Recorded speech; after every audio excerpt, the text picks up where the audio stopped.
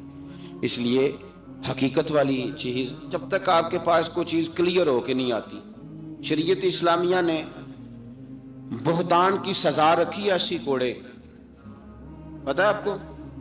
جس نے ایسے ہی بہتان لگا دیا، دلیل ہی کوئی نہیں، ایسے ہی کہہ دیا کہ جی وہ مجھے شک ہے جی انہوں نے ایسے کیا ہے، فرمایا اسے کوڑے مارو۔ شک کی بنیاد پر بہتان ترازی کرتا ہے، کوڑے کی سزا رکھی، 80 کوڑے مارو اس ظالم کو۔ یہ شک کر رہا ہے اس کو، جب اس کے پاس دلیل ہی کوئی نہیں۔ یہاں بڑے بندے ہیں بات کر دیتے ہیں، کہتے ہیں جی وہ ایسا ہوا ہوگا، میں نے ایسا دیکھا تھا، ہوگا، کیا تھا، ممکن ہے۔ تو یہ شکوک ہے۔ اس شکوک، یہ سامنے والے کا کچھ بھی نہیں بگڑتا، اس بیچارے کا کیا بگڑنا ہے؟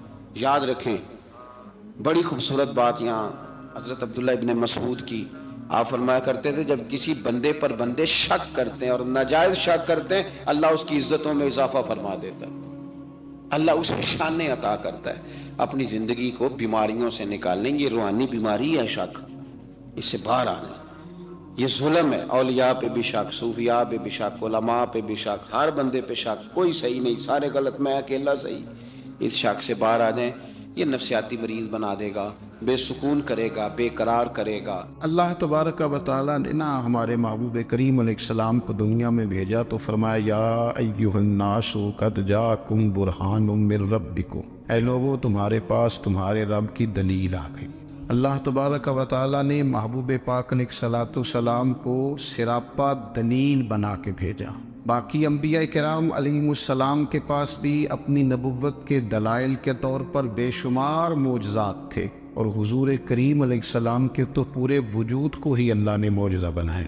اور نبی پاک صلی اللہ تعالیٰ علیہ وآلہ وسلم کی نبوت کی دلیلیں، حضور کے رسالت کے مستحکم دلائل جگہ جگہ آپ کو ملیں گے. سب سے پہلی چیز تو یہ سمجھنے والی ہے کہ نبی پاک علیہ السلام نے جس چیز کو سب سے پہلے اپنی نبوت کی دلیل کے طور پر بیان فرمایا وہ حضور کا کردار ہے، سیرت ہے، عمل ہے، حضور کا لوگوں کے ساتھ رویہ ہے. نبی پاک علیہ السلام کی تبلیغ کے 3 دور ہیں. ایک تو حضور نے اپنے قول سے تبلیغ فرمائی، وہ 40 سال کی عمر سے محبوب نے اعلان فرمایا اور تبلیغ کی. اور ایک نبی پاک صلی اللہ تعالیٰ علیہ وسلم بالواسطہ حضور کی تبلیغ ہے جو آج تک جاری ہے. امت کے علماء، مشائخ، مبلغین حضور کے دین کو آگے پھیلا رہے ہیں، تو دراصل یہ بھی تبلیغ رسول پاک علیہ السلام ہی کی تبلیغ. اور ایک حضور کی تبلیغ کا دور ہے حضور کی پیدائش سے لے کر ولادت مبارکہ سے لے کر حضور علیہ السلام کے اعلان نبوت تک. اس دوران نبی پاک نے جو تبلیغ فرمائی ہے وہ اپنے کردار سے فرمائی. عرب کا وہ معاشرہ جو بڑا میلا کچیلا گدلا ہو چکا تھا، جس کے اندر سراسر مادہ پرستی کا زور تھا، جس کے اندر لوگ انسانوں کی خرید و فروخت کرتے تھے، جس کے اندر بیٹیوں کو زندہ دفن کر دیتے تھے، جس کے اندر جو آدمی جتنا زیادہ مضبوط ہوتا تھا اتنا زیادہ لٹیرا بن جاتا تھا، اس معاشرے کے اندر رسول کریم علیہ السلام نے 40 سال گزارے. اور اس طرح گزارے کہ جو بیگانے بھی تھے وہ بھی کہا کرتے تھے یہ صادق ہے، یہ امین ہے. اور جب حضور نے اعلان نبوت کیا تو فرمایا، یہ قرآن مجید کے لفظ ہیں، فرمایا فَقَدْ لَبِثْتُ فِيكُمْ عُمَرًا مِّن قَبْلِهِ أَفَلَا تَعْقِلُونَ، میں تمہارے بیچ عمر کا ایک حصہ گزار چکا ہوں، تمہیں عقل نہیں ہے، شعور نہیں ہے. نبی کریم علیہ السلام نے اپنے کردار کو، اپنے عمل کو اپنی نبوت کی دلیل کے طور پر بیان فرمایا. وہ تو حضرت حلیمہ بھی فرماتی ہیں نا، جب نبی کریم علیہ السلام کو اپنے گھر لے گئی تو میرا اپنا بچہ بھی دودھ پیتا تھا، 2 میرے بیٹے ہو گئے، ایک میری یہ نسبی اولاد اور حضور میری رضائی اولاد. تو کہتی ہیں جب میں کریم محبوب علیہ السلام کو اپنے سینے سے لگاتی تھی تو حضور میرے ایک پستان سے دودھ پیتے تھے اور دوسرا اپنے بھائی کے لیے چھوڑ دیا کرتے. یہاں سے رسول کریم علیہ السلام نے کردار کے ذریعے تبلیغ اور پھر اعلان نبوت سے پہلے ایک تنظیم عرب کے جوانوں پر، عرب کے سرداروں پر مشتمل بنائی گئی، جس میں نبی کریم علیہ السلام نے بڑا حصہ لیا سرکار نے، اور بڑے اہم لوگوں کو شعور حضور نے عطا فرمائے. وہ اس جماعت کا فیصلہ تھا کہ ہم سارے جوان، سارے بڑے لوگ ملیں گے. یہ حضور کے اعلان نبوت سے پہلے کی بات ہے. ہم بڑے لوگ ملیں گے، کسی بڑے کو کسی چھوٹے پر ظلم نہیں کرنے دیں گے، کسی آدمی کو کسی غریب کا حق نہیں کھانے دیں گے. حضور علیہ السلام نے اپنی کردار سے، اپنے عمل سے، اور آپ کا جو عمل ہوتا ہے وہ اصل ہوتا ہے. ایک ہوتا ہے آپ کوئی بات کرتے ہیں اور ایک ہوتا ہے کہ آپ کوئی عمل کرتے ہیں. آپ جب عمل کرتے ہیں تو عمل کے ذریعے بھی لوگوں تک بات پہنچتی ہے کہ دراصل آپ کا اٹھنا بیٹھنا چلنا پھرنا کیا ہے. میرے رسول کریم علیہ السلام کا اٹھنا بھی ایک نبی کا، بیٹھنا بھی ایک نبی کا، بات کرنا بھی ایک نبی کا، معاملات زندگی کرنا بھی ایک نبی کا، لین دین کرنا بھی ایک نبی کا. ایک شخص کہتے ہیں میں نے اعلان نبوت سے پہلے حضور علیہ السلام سے کوئی چیز خریدی تھی اور میں نے عرض کیا تھا آپ یہاں تشریف رکھے، میں پیسے لے کے آتا ہوں. میں 3 دن کے بعد آیا. دیکھو یہ بات کرنی کتنی آسان ہے، بولنی کتنی آسان ہے، پر 3 دن یہاں میرے بھائی کو کسی شخص کو 2 گھنٹے انتظار کرنا پڑ جائے تو لوگ کہتے ہیں الانتظار وشد من القتل، یہ تو قتل سے زیادہ تکلیف والا معاملہ ہے منتظر رہنا کسی کا. کہتے 3 دن کے بعد میں آیا تو میرے رسول کریم وہیں تشریف فرمایا. بس اتنا فرمایا یار تم نے مجھے بڑی تکلیف میں ڈال دیا، 3 دن ہو گئے یہاں رکے ہوئے. تو حضور نے اپنے کردار کو، اپنے عمل کو، اپنے معاملات کو سب سے پہلے اپنی نبوت کی دلیل کے طور پر پیش کیا۔ کسی نے کیا خوب کہا تھا کہ جو تیری جان کے دشمن ہے وہ بھی کہتے ہیں، بظاہر تو آئے ہیں نا ہجرت کی رات جان لینے، لیکن امانتیں حضور کے گھر میں رکھی ہوئی ہیں، امانتیں کاشانہ نور پہ پڑی ہے۔ وہ جو تیری جان کے دشمن ہے وہ بھی کہتے ہیں کہ امین تو ہے اور صداقت کی آبرو تو ہے۔ تو پہلے کردار، پھر دوسری بات، اللہ تعالیٰ نے اپنے محبوب علیہ السلام کو اپنا مطلق نائب بنا کر، اپنا محبوب اعظم بنا کر، ویسے ہی سارے انسانوں کے بارے میں کہا وَإِذْ قَالَ رَبُّكَ لِلْمَلَائِكَةِ إِنِّي جَاعِلٌ فِي الْأَرْضِ خَلِيفَةً، میں زمین میں اپنا نائب بنانے والا ہوں۔ لیکن حضور علیہ السلام تو محبوب ہے نا، حضور کی نیابت تو محبوبیت کے درجے پر فائز ہے۔ تو رسول پاک کو رب کریم نے اس طرح کا بنا کے بھیجا کہ حضرت عبداللہ ابن رواحہ رضی اللہ تعالیٰ عنہ بیان فرماتے ہیں کہ اگر حضور کوئی معجزہ نہ بھی دکھاتے، نبی کریم علیہ السلام سے کوئی اعجاز لوگ نہ بھی دیکھتے، تو محبوب کا تو چہرہ ہی اس طرح کا تھا، لوگوں نے دیکھتے جانا تھا اور کلمہ پڑھتے جانا تھا۔ لیکن باوجود اس کے میرے رسول پاک کا اعجاز یہ ہے، کمال یہ ہے کہ حضور کبھی اشارہ کر دیں تو چاند دو ٹکڑے ہو جائے، کبھی دعا مانگ دیں تو ڈوبا ہوا سورج واپس آ جائے، کبھی محبوب گزرنے لگے تو پتھر آپ پر سلام پڑے، کبھی حضور پہاڑ پر چڑھ جائے تو پہاڑ وجد میں آ کر جھومنے لگے، محبوب کا کبھی نماز پڑھاتے ارادہ بن جائے تو اللہ تعالیٰ قبلے کا رخ ہی تبدیل فرما دے۔ کیا خوبصورت سوچ ہے اور کیا نظریہ دیتے ہیں بریلی کے امام، فرماتے اجابت کا جوڑا عنایت کا صحرا دلہن بن کے نکلی دعائے محمد، اور اجابت میں جھک کر گلے سے لگایا بڑی ناز سے جب دعائے محمد، دیکھو خدا کی رضا چاہتے ہیں دو عالم، خدا چاہتا ہے رضائے محمد صلی اللہ تعالی علیہ وسلم۔ اور ایک مقام پہ فرماتے ہیں نائب دست قدرت پہ لاکھوں سلام، نائب دست قدرت پہ لاکھوں سلام۔ تو اللہ تعالیٰ نے نبی پاک صلی اللہ تعالی وسلم کو جو اعجاز۔ پھر ایک اور بات، حضور امی ہے، دنیا میں آ کر محبوب نے کسی سے پڑھا ہی نہیں، میرے محبوب نے جتنا پڑھا ہے رب کریم سے ہی پڑھا ہے۔ الرحمن علم القرآن خلق الانسان، رحمان نے قرآن سکھایا پھر انسان بنایا۔ اللہ تبارک و تعالیٰ کی بارگاہ کرم سے حضور نے لیا، رسول کریم امی ہے، یہ بھی حضور کی نبوت پر ایک بڑی دلیل۔ دیکھو ایک ہوتا ہے کوئی آدمی بچپن سے کسی چیز سے شغف رکھے اور جب اس کی عمر بڑی ہو جائے تو کہتے ہیں اس کا تجربہ بڑا ہو گیا، یہ پہلے کچھ شعر کہتا تھا، کوئی ادبی جملہ کہتا تھا، تو اب اس کی یہ کام کرتے کرتے عمر بڑی ہو گئی ہے تو رسوخ حاصل ہو گیا۔ 40 سال کی عمر مبارک تک نبی کریم نے ایک شعر بھی نہیں کہا،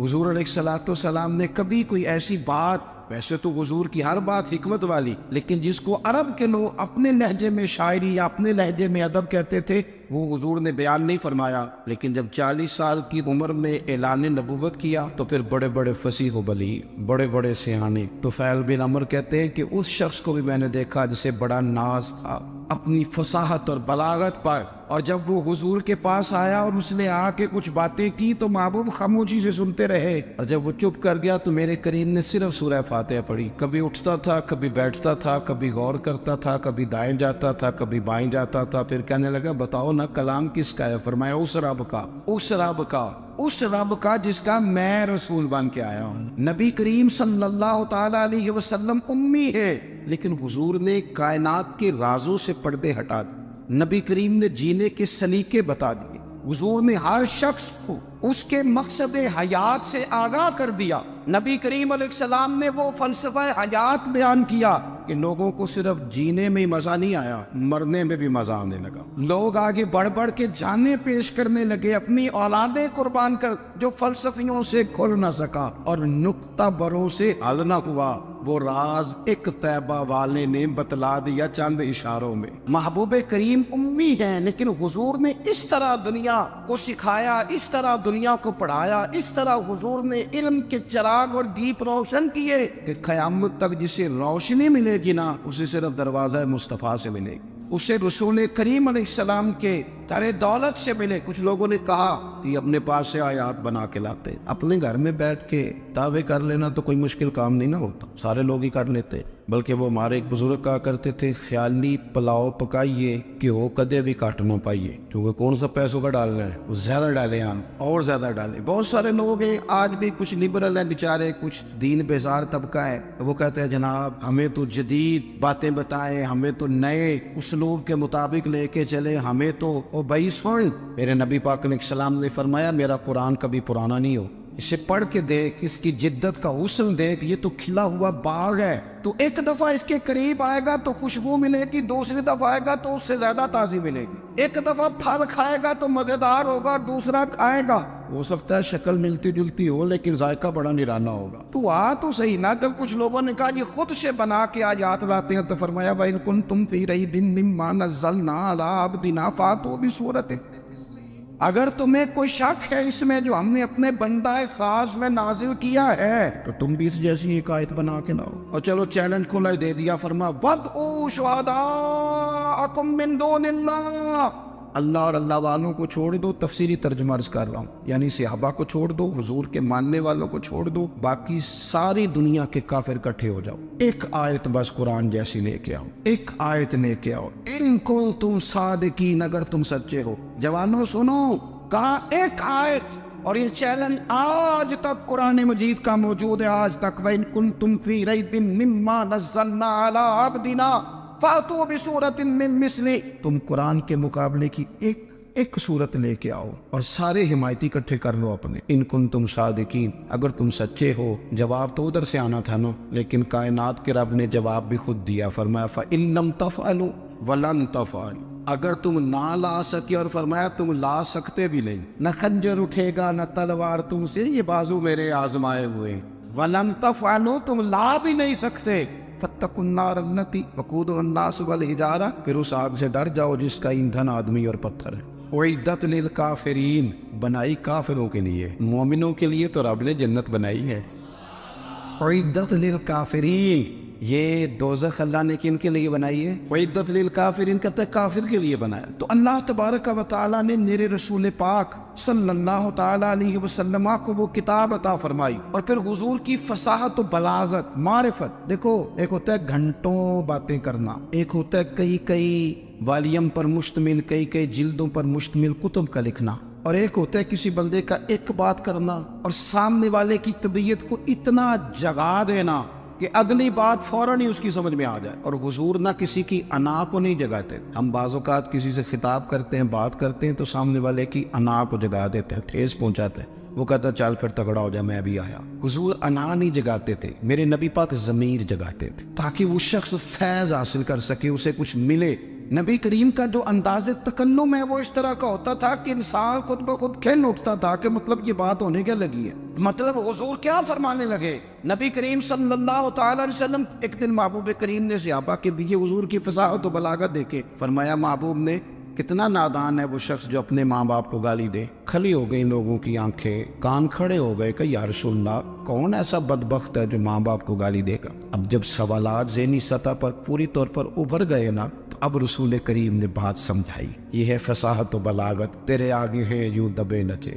فصحا عرب کے بڑے بڑے, کوئی جان منہ میں زبان نہیں بلکہ جسم میں جان نہیں. یا رسول اللہ کون ایسا نالائق ہے جو ماں باپ کو گالی دے. اب جب ذہنی سطح یہاں تک ابھر آئی تو اب حضور نے سمجھایا, اور میں جب تم کسی کے ماں باپ کو گالی دو گے نا تو وہ بھی تو جواب میں تمہارے ماں باپ کو دے گا نا. تو فی نفس ہی یہ تم نے خود ظلم کیا ہے اپنے ماں باپ. کیوں تم نے ایسا لہجہ اختیار کیا کہ جس سے سامنے والے کی انا جاگ جائے اور تمہارے مقابلے میں آ کر کے کھڑا ہو جائے؟ کیوں تم نے اس طرح کے انداز اختیار کیے کہ جس سے سامنے والا بھی سارے پنجے کھڑے کر کے باہر نکل آیا کہ آ جاؤ پھر میں بھی میدان میں حاضر ہوں. رسول کریم کی فصاحت بلاغت دیکھیں نا, حضور 2-4 جملوں میں ساری بات سمجھا جاتے. ایک حدیث پاک اگر ہماری سمجھ میں آ جائے, ایک روایت, نبی پاک صلی اللہ تعالی علیہ وسلم نے فرمایا خوبصورت مسلمان وہ ہے جو بے مقصد باتوں کو چھوڑ دے. لو اس سے پوری زندگی سجائی جا سکتی ہے ایک جملے سے. کوئی لمبی چوڑی باتوں میں جانے کی ضرورت نہیں. کہا خوبصورت مسلمان یہ ہے جو بے مقصد باتوں کو چھوڑ دے, لا یعنی باتوں کو کیا کہتے ہیں ہمارے دیہات کے لوگ جڑے پنڈ جانا نہیں وہ راہ پوچھنے دی، لیکن آج کل لوگ باز آندے یعنی جس بات کا بالکل تعلق نہیں نا وہ بات بھی کرتے جاتے ہیں، جس کا شعبہ ہی نہیں وہ بھی چھلانگ لگا کے اس میں آ جاتا ہے۔ ہم اپنا وقت ضائع کرتے، اپنی صلاحیتیں ضائع کرتے، اپنا نقصان کرتے، ہم اپنا کام صحیح کر کے نہیں کرتے اور دوسری ساری دنیا کو ٹھیک کرنا چاہتے ہیں۔ وہ بھائی آپ جس جگہ جس شعبے سے تعلق رکھتے ہیں آپ اپنے معاملات میں مضبوطی پیدا کریں۔ حضور نے اپنی فصاحت کے ساتھ بلاغت کے ساتھ لوگوں کو قائل کیا، اور قرآن مجید کی تاثیر کا یہ اثر میرے کریم رسول نے دکھایا کہ رات کو جب حضور بیٹھ کے قرآن پاک پڑھتے تھے نا، جب یاسین والے نبی خود یاسین کی تلاوت کریں، جب طٰہٰ والے محبوب خود طٰہٰ کی تلاوت کریں، غور کرو نا جب مدثر والے محبوب خود ان جملوں کو ادا کریں، یعنی جن کی